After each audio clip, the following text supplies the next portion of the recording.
Full time, Man City 1, Real Madrid 1, taking the aggregate to 4-4 in the how many minutes are those? 120 plus 90, 210 minutes played. It all ended level, and guess what? We had to go to penalties, and guess what happened? The side of Real Madrid went ahead to knock out Man City in penalties. Welcome to the Rokani Media Football. This is the match reaction show, and hope you guys are really having fun wherever you are. I'm here to obviously bring you what the match was like at Etihad.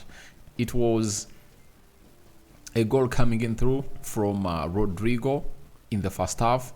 Then Man City had to go half-time with their goal down.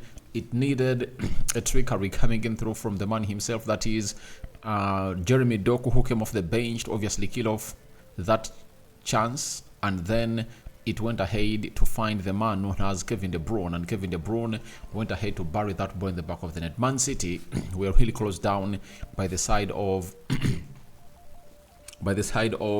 Real Madrid very well, and it shows you that when you close them down like that, they cannot easily open up, and they cannot really open you up. And the only reason that I think Man City are really out is because Pep Guardiola never went ahead to obviously resort to a plan B, because when you look at the 3 goals they scored away, they're all outside the 18 yards box goals.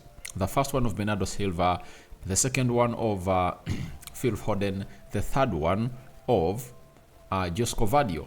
All those goals were really goals that had to see to it that they score them outside the 18 yards box area. So today, that is one of the things that we had to forget. How could you forget the formula that really put you through? Because how do Man City win the Champions League? It's because of a ball, I think, coming in through from Rodri, an unusual source in there for you. And they had tried to do everything, and Rodri found a ball in there and hit it at the back of the net, hit it hard into the back of the net. And I think that is one of the things that Pep Guardiola should obviously notice and really realize, that he no longer has the side of City that he had last season, because he lost Ika Gundogan, and he lost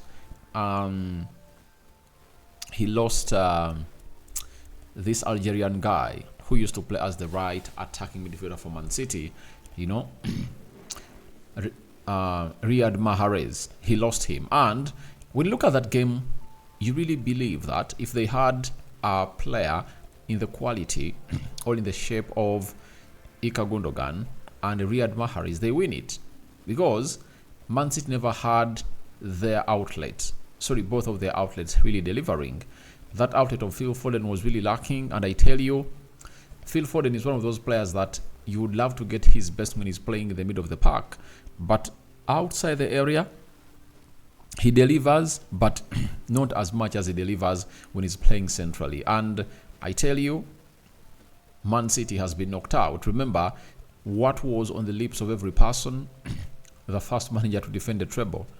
That is it. But tonight, all that conversation is going to die in natural death after Real Madrid went ahead to knock them out. And me, as a fan of Man United, I'm really excited that they've gone ahead to knock them out, because I wouldn't really feel okay them facing Bayern Munich. I tell you, Man City would have gone ahead to knock out Bayern Munich. That is it. And they would have gone ahead to be given a permit to really defend the Champions League. And in the history of Premier League football, no team has gone ahead to obviously defend what we call a Champions League trophy. I think it's only Real Madrid that has gone ahead to defend it 3 times. So it's really hard, and Man City, we are trying to obviously go ahead and raise their juggernaut. They've gone ahead to rebuild and really see to it they obviously win it. But I'm really excited. And the penalties came into action, and guess what happened? For Real Madrid, it was Julian Alves who took the first penalty. And after him taking the first penalty, into the top bottom corner, it went inside. There came Luka Modric. Luka Modric missed a penalty. I was like, what is Luka Modric doing to us? Does he know what he has just gone ahead to do to us? We as the fans of the game of football, because I wanted Man City out. Luka Modric comes in through. He misses. Bernardo Silva comes in through. He misses. He goes in for the central spot of the goal area, but the goalkeeper never moved and went ahead to obviously find himself saving that penalty. After saving that penalty, there came a player of Real Madrid, that is Jude Bellingham. He buried that ball in the back of the net. Then there came a play of Man City. Who came in next? Because they lost 2 consecutive penalties. After Bernardo, there is a City player who missed a penalty in their field. Let me check here.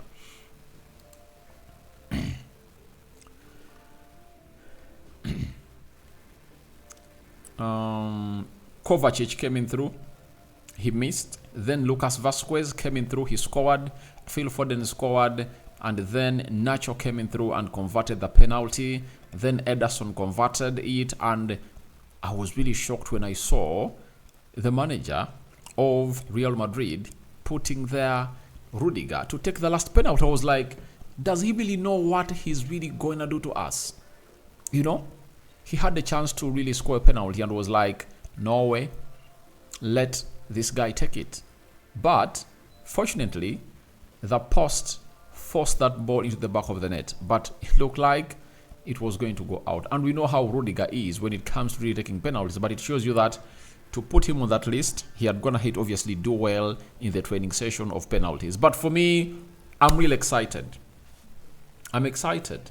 And if at all you asked me on 2 teams, which team do you want in and which team do you want out, I would have gone ahead to say at least Arsenal rather goes through to the semi-finals of the Champions League and Man City rather finds itself knocked out. You get? And Man City is going to be concentrating with the Champions League and the FA Cup, and they're playing against Chelsea on Saturday. You know, Thursday, Friday, days of recovery. Saturday, they face off with the juggernaut of... Not a juggernaut, because Chelsea is not a juggernaut. Having gone ahead to hit Everton 6-0 doesn't make a juggernaut, but I tell you, they're really going to be having a very huge mountain to climb in there, because I know exactly what they really offer to the game. So that is the side called Man City, and they might be knocked out of 2 consecutive trophies in a space of like 3-4 days. It's possible, because Chelsea, as I'm going to come in through and really do what I call the match preview, I think either tomorrow or on Friday, that they are a side that is going to need to rest. They have quality players. They're going to need to see some players return from injury. And it's really going to be a heated battle at Wembley on Sunday. But for Pep Guardiola, I think it's high time he reinforced his squad. And I know he knows it. That's why he wanted to go in for Olise.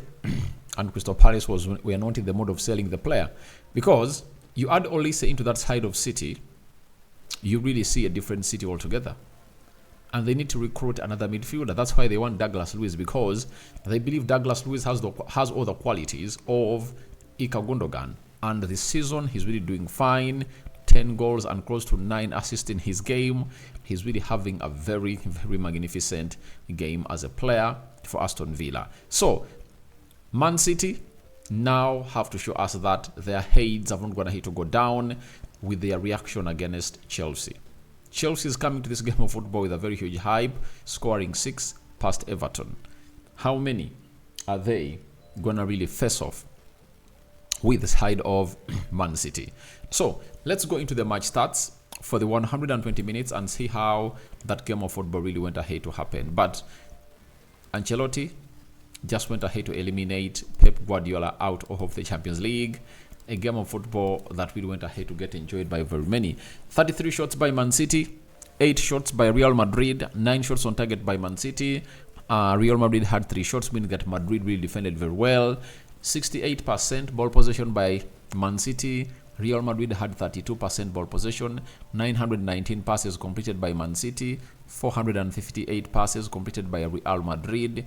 92% passing accuracy by Man City. Madrid had 81% passing accuracy. 15 fouls by Man City and 11 fouls by Real Madrid. 3 yellow cards to Man City, 2 yellow cards to Real Madrid. No red card was issued in this game, and 1 offside to both sides. 18 corners to Man City and 1 corner to Real Madrid. It shows you how City was in the mood to obviously get themselves in, but you have to credit the defense of Real Madrid for the well done job at Etihad. For me, I'm really excited. Let them get knocked out, because I don't want us to build a juggernaut even on Europe. You know, Madrid went ahead to do that, but it was in a season where teams are not going to obviously tighten up themselves. But this time round, Man City have gone ahead to dance to the sour, to their music. They went ahead to obviously set into play. So your reactions to Man City 4, Real Madrid 4, 3 Man City in penalties and Madrid 4 in penalties are welcome in the comment section below. May the living to God bless you abundantly. Rokani David is my name. I'm really excited that Man City has gone ahead to be knocked out. I'm out. Bye-bye. But remember, in the semi-finals, 30th and 1st of May, that's when the finals are going to be played. Real Madrid obviously facing Bayern Munich. Remember, Bayern Munich has gone ahead to knock out, Real Madrid has gone ahead to knock out Bayern Munich 6 times. And is Bayern Munich going to shock Real Madrid? We wait and see whether they can obviously get a silverware, having gone ahead to lose the title of the Bundesliga to Bayern Leverkusen for the very first time in 12 years. And Borussia Dortmund is going to be facing PSG. So we wait and see. Today is 18th. 2 weeks from now, we are going to be into the finals, the semi-finals of the Champions League. So that's what things are like. Now, we might see, by the way, let me talk about this before I even sign out. If Madrid qualifies for the final and PSG qualifies for the final, we might see a player who Madrid have already gone ahead to sign face them in the final, right? And we might see an all-German final. If Bayern Munich knocks out Real Madrid and Borussia Dortmund knocks out PSG, of which I believe they are going to do so. I'm talking about for Dortmund, looks like they have my back. I know they can really knock out PSG. We can see an all-German final for the second time in a decade. Plus, we last saw it in 2013 where Bayern Munich went ahead to obviously knock out the side of... where they went ahead to beat the side of Borussia Dortmund. Right? So, I just can't wait to see how those teams are going to play, but it depends how and when they're going to be playing and which players are really going to be available into that side. So, may the living to God bless you abundantly. I sign out for now. See you later. Bye-bye.